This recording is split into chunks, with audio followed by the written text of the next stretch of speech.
I never thought I'd be the guy sharing something like this, but here I am. My name's Jake, and I've spent years building what I thought was a solid life with my wife, Lisa. We've been together for almost 8 years, married for 4. She's the kind of woman who always knew how to push my buttons, bitchy when she's angry, charming when she needs to be, and pretty damn good at hiding what's really going on. I always told myself I was lucky to have her, even when she'd get snippy over the smallest things or blow up over trivial disagreements. But things started feeling off in the last few months. It wasn't just little fights or her being overly bitchy. No, it was something more subtle, more creeping. She started working late more often, claiming she was trying to get ahead at her job, even though her boss is the kind of guy who's barely at the office before lunch and spends most of his time on golf weekends. She'd come home smelling different sometimes, with a strange kind of glow I couldn't quite describe. I noticed her phone was more guarded than ever, hiding behind passwords I didn't know, and she'd make excuses when I'd ask about where she'd been or who she'd been with. I told myself I was paranoid, that I was imagining things, but the gut feeling kept gnawing at me. Then came the night I saw it. I was home early from work, something I rarely do, and decided to surprise her with flowers after a tough day. I knocked on the door of her office, expecting to find her working or chatting with a coworker, maybe even catching up on some papers. Instead, I heard muffled voices, her voice sharp and tense, and another man. I froze, listening, and I could make out what she was saying. "Yeah, just like that, just make sure you're quiet this time." My stomach dropped. I couldn't believe what I was hearing. My wife was cheating on me in her office while I was just outside the door. I backed away quietly, my heart pounding. I didn't want to blow their cover, but I also couldn't just pretend I hadn't heard anything. I waited until she came out, looking flushed and slightly disoriented, like she'd been caught in the act. I kept my face steady, but inside I was boiling. That night I couldn't sleep. The betrayal hit me like a freight train. I'd been blind, trusting her every word, and all the signs suddenly made perfect sense. She had lied about her late nights, about her meetings, about her discussions, about her career. But her real discussion was with him, her PhD supervisor, no less, someone I'd never even suspected she'd be involved with. When I confronted her the next morning, she played it off like I was imagining things. "You're crazy, Jake," she snapped, her eyes flashing with that bitchy glare. "You're just jealous because I'm working hard and you don't understand. It's nothing, you're overreacting. Besides, he's just a mentor, a professional relationship. It's not what you think." But I knew better now. I'd seen her in action, heard her words, and felt the coldness in her voice when she lied. I realized I'd been a fool to trust her, and now I was left with this gnawing sense of betrayal I didn't know how to handle.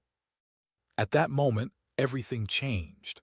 I felt like my entire world was crumbling, and I didn't know if I could ever look at her the same way again. That's when the plan started forming in my mind, how I was going to make her pay for what she'd done. Because I wasn't just hurt, I was furious. And if she thought she could get away with cheating on me like that, she had another thing coming. After she lied her way out of it, I didn't sleep that night.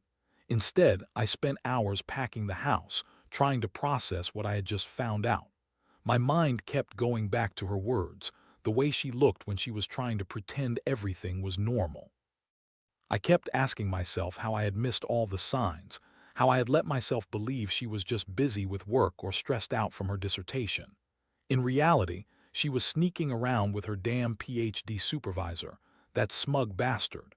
I couldn't believe I was dumb enough to trust her, to think that she loved me enough to stay faithful.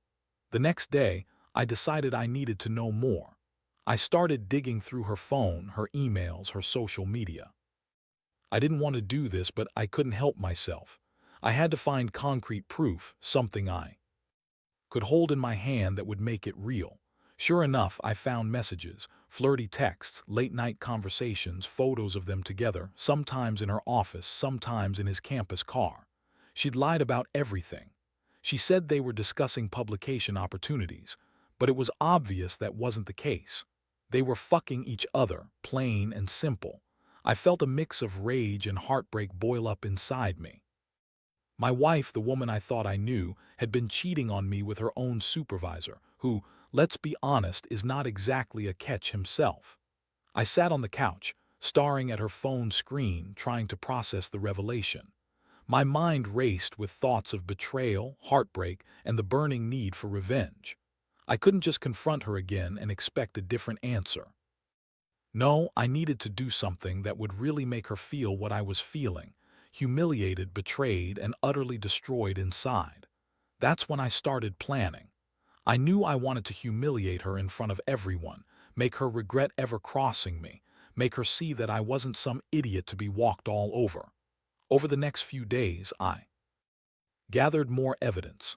I went to her email account, downloaded everything, messages, photos, even the calendar entries where she'd marked meeting with Dr. Carter. At times I knew she was with him. I wanted to be prepared. I also started talking to some of her friends I knew I could trust. Turns out, she'd been bragging about her secret affair to a few of them, laughing about how clever she was to keep it hidden. They told me she'd been acting like a bitch lately, snapping at everyone, throwing fits, and acting like she owned the place.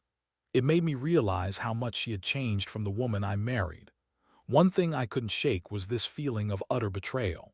I had always prided myself on being a good husband, on supporting her through her dissertation, even helping her with late-night edits and pep talks. And all this time, she was screwing her supervisor in her campus office, while I was at home, clueless, trying to make her happy. It was like a punch in the gut every time I thought about how she lied to my face, how she pretended everything was fine.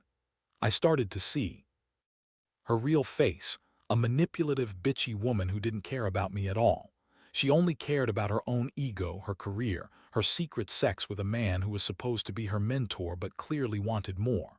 So I decided I wasn't going to let her get away with it, not without consequences. I wanted her to pay, not just in heartbreak but in something she'd really feel. I wanted her to see what she lost, and I wanted to do it in a way she'd never forget. That's when the idea of revenge took root. I knew the perfect way to make her regret everything, something that would hit her right where it hurts. I just needed to figure out how to pull it off without her catching on too soon. I started putting the pieces together, planning in my head every detail. I wasn't going to rush it. I wanted it to be perfect. And honestly, I felt a strange mix of satisfaction and disgust.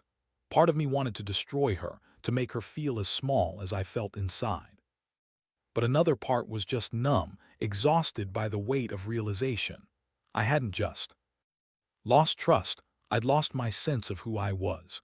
Still, I knew I had to do something. I couldn't let her get away with ruining everything I'd worked so hard for. I had to make her pay for her betrayal, for her lies, for tearing apart what I thought was a life built on trust. And I was going to do it, no matter what. I spent the next few days in a fog, meticulously gathering everything I needed.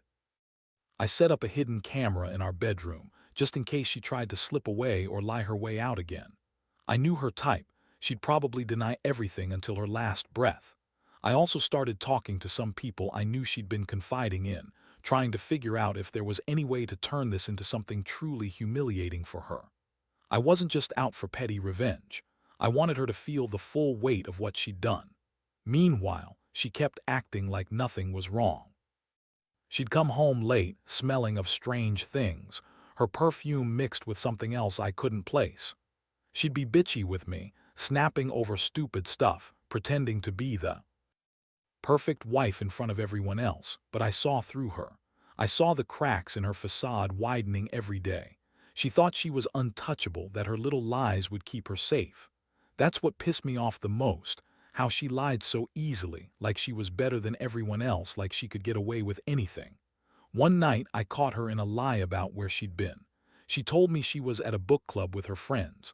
I knew better. I'd already checked her phone that day and saw a message from Dr. Carter telling her how hot she looked in her office that day. I didn't say a word. Instead, I played it cool, pretending to believe her story while secretly planning my next move. The real turning point came when I decided I needed to confront her directly, face to face.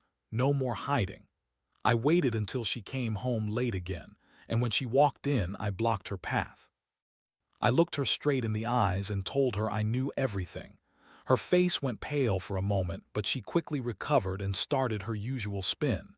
"Jake, you're overthinking things. You always jump to conclusions. This is all in your head." But I wasn't having it. I laid out the evidence, the messages, the photos, the calendar entries. Her lies crumbled faster than she could blink. She scoffed and said I was jealous, that I was just insecure, that I didn't understand her ambitions. She called me paranoid, accused me of being controlling. She even tried to turn it around on me, saying I was the problem all along. That's when I saw the true nature of her bitchiness, how quick she was to twist everything around, how she used her words as weapons. I felt a surge of anger, but I kept my cool. I told her she was a liar, a cheat, and that I was done pretending everything was fine. Her reaction was priceless. Instead of breaking down or pleading, she just sneered. "Whatever, Jake, you don't get it. I don't care about your petty feelings. I'm not going to stop doing what makes me happy. If you're so miserable, maybe you should leave." That's when I knew she was playing her game, trying to make me the bad guy, but I wasn't backing down. I wanted her to see how much she'd hurt me, how much I was willing to do to make her regret it. I told her I'd have no choice but to expose everything, make sure the world knew what she'd been up to, her lies, her infidelity, her manipulations. The worst part wasn't even her lies. It was the way she looked at me then, so bitchy, so dismissive, like I was just some obstacle standing in her way. I realized I'd been a fool to ever trust her. She's the kind of woman who plays herself as a victim, but she's really just a manipulative, selfish bitch. That night I decided I was done. Done with pretending everything was okay, done with feeling like shit every time she sneered at me. I knew I had to act fast to put my plan into motion. I wasn't going to let her get away with this, not without consequences. The pain of betrayal was too deep, but I was going to make sure she paid for it, one way or another. The next step was crucial. I couldn't just confront her and hope she'd come clean or change her mind. No, I needed to make her see that her actions had consequences, that I wasn't some pushover she could walk all over. I started to put my plan into motion, carefully, methodically. I decided to gather all the evidence I had, screenshots, messages, photos, and compile everything into one file. I wanted irrefutable proof, something I could use to make her pay in a way she'd never forget. While she was at work the next day, full of her usual bitchy attitude, I snuck into her email account using a spare password I found in her phone. I downloaded every message, every correspondence she'd had with Dr. Carter. It was worse than I thought. The messages weren't just innocent professional banter, they were flirtatious, intimate. She told him things she'd never told me.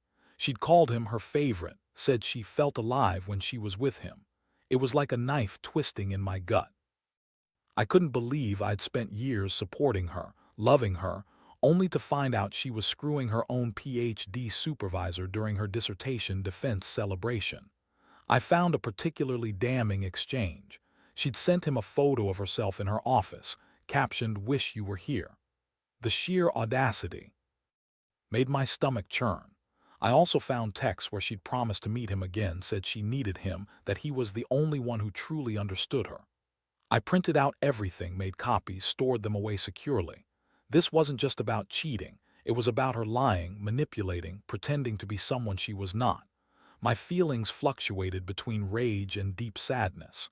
I felt betrayed, humiliated, like I didn't even recognize the woman I married. She had always been the bitchy but charming wife I thought I knew, but underneath she was cold and calculating. She had used me as a fool, a safety net, while she sneaked around with her damn supervisor. I kept asking myself how I didn't see it sooner, how I missed all those signs, ignored her bitchy side, dismissed her late nights as work stress. Now everything made sense and I hated her for it. In that moment, I realized I couldn't keep pretending everything was fine. I had to do something drastic. I couldn't just leave her, not without making her see the damage she'd done. I wanted her to feel as small and humiliated as I felt inside. I wanted her to regret ever crossing me. The more I thought about it, the clearer my plan became. I knew I had to expose her to everyone, her friends, her family, maybe even her colleagues. I wanted the world to see her for what she really was, an unfaithful, manipulative bitch who thought she could get away with anything. I spent the rest of the afternoon setting up a meeting. I contacted a couple of friends, people I trusted to keep their mouths shut, and told them I had something to show them. I told them I was tired of hiding. tired of being the punching bag. I knew this was the only way she'd truly understand the extent of what she'd done, to see that her lies had consequences. Because if I just confronted her again, she'd lie, deny, and manipulate her way out of it like she always did. No, I needed to make her see that I had the power now, that I'd caught her red-handed and there was no escaping. As the hours ticked by, I felt a strange mixture of satisfaction and dread. Part of me wanted to rip her apart, to humiliate her in front of everyone. The other part was terrified of what would come next. I knew once I exposed her, everything would change. Our life, her reputation, maybe even her career. But at that moment, I realized I didn't care anymore. I'd been too patient, too trusting, and all it got me was betrayal.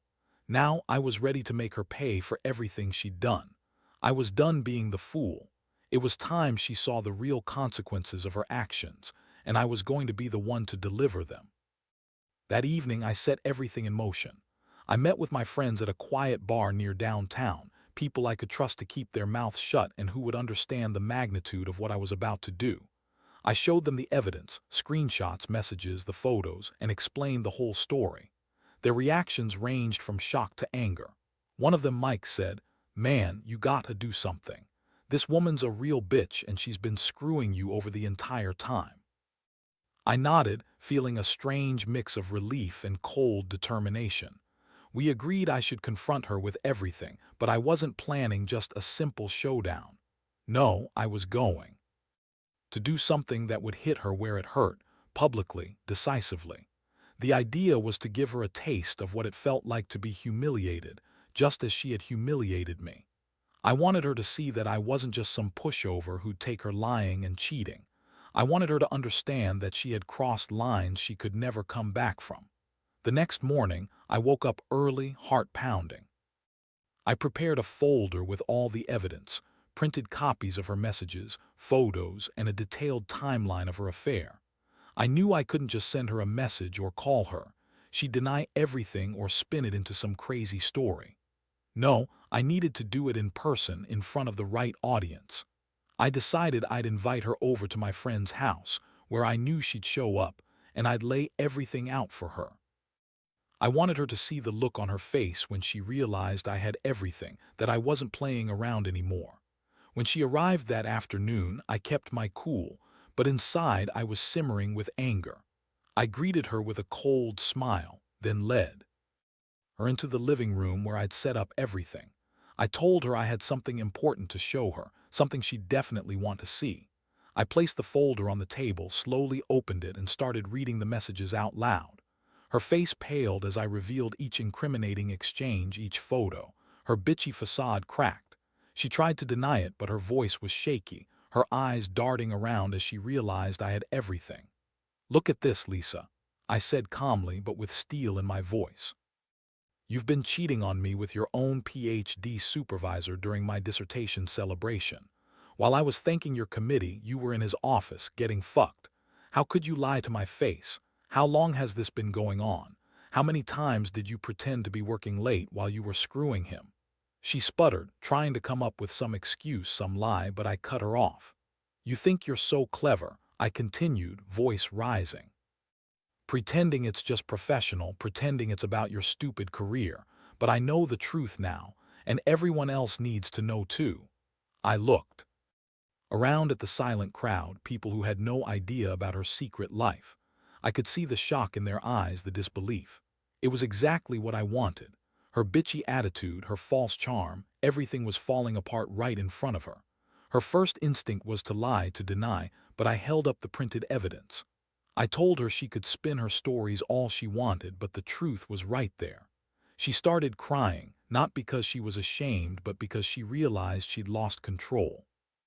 She called me jealous, insecure, and said I was overreacting, but I just shook my head. I'd had enough of her lies. I told her she was a manipulative, selfish bitch who had played me for a fool, and that from now on everyone would know what she really was. I saw her try to make a scene, scream, cry, even beg, but I let her tire herself out. I knew this was just the beginning. I wanted her to feel exposed, humiliated, and powerless, because that's what she deserved. The look in her eyes was pure contempt. She thought she was untouchable, that her lies would shield her forever. Well, I was here to change that. I wasn't going to let her get away with betraying me, with lying, with screwing her supervisor behind my back. Not anymore. As she left that day, sobbing and furious, I felt a strange mixture of relief and emptiness. I'd done what I had to do, but deep down, I knew this was only the start. The pain of betrayal still cut deep, but at least now she'd see that I was no longer the fool. I was done being played, and I was ready for whatever came next. In the days that followed, everything seemed to change in an instant. The house felt colder, quieter, like the walls themselves were judging us. Lisa didn't come home that night, and for the first time in years I slept alone, not because I wanted to, but because I knew I couldn't face her anymore. She left her phone behind, probably to avoid more exposure, and I couldn't resist checking it one last time. Seeing her messages, her photos, her lies, they all confirmed what I already knew. She was a selfish, manipulative bitch who thought she could cheat her way through life, just like she cheated. On me, the fallout was brutal. She tried to spin her way out of it, crying crocodile tears, blaming me for being insecure, for stifling her. She claimed she was sorry, that she loved me, that she'd never do it again. But her words felt hollow like her tears. They didn't change what she'd done. I felt nothing but contempt for her. The damage was done, and I knew I'd never trust her again. Every time I looked at her, I saw the sneering bitch who thought she was smarter than everyone else. I saw the woman who used her charm and bitchiness as weapons, who lied and cheated while pretending to be innocent. I decided to leave. Not because I wanted to, but because I had to. I packed a bag, told a few friends I was going to stay with them for a while, and walked out of that house forever. It felt like my heart was broken, but at the same time, a strange sense of relief washed over me. I was finally free from the constant betrayal. I'd lost my trust in her, yes, but I'd gained clarity about who she really was, and I knew I'd never let someone like her control me again. Looking back, I realize I learned a lot from this hellish experience. I learned that you can't always see the signs of a lying, manipulative bitch until it's too late. I learned that sometimes the best thing you can do is confront the truth head-on, no matter how painful it is. And most of all, I learned that revenge isn't about destruction for its own sake. It's about reclaiming your dignity, showing the person who betrayed you that they can't get away with it. That's what I did. In the end, I feel a strange sense of closure. I don't hate her, at least not anymore. I pity her, honestly. She thought she could get away with everything, but she underestimated me. I may have been blindsided, but I'm stronger now. I've learned that trust is fragile and betrayal cuts deep. But I've also learned that you can survive it. You can pick up the pieces and move on, even if it hurts like hell. So if you're ever in a situation where someone you love turns out to be a liar, a cheat, a manipulative bitch, don't let it crush you. Confront it, expose it, and walk away. Because at the end of the day, the only person who truly matters in your story is you. And no one, not even a cheating wife, should ever make you feel small enough to stay in a relationship built on lies.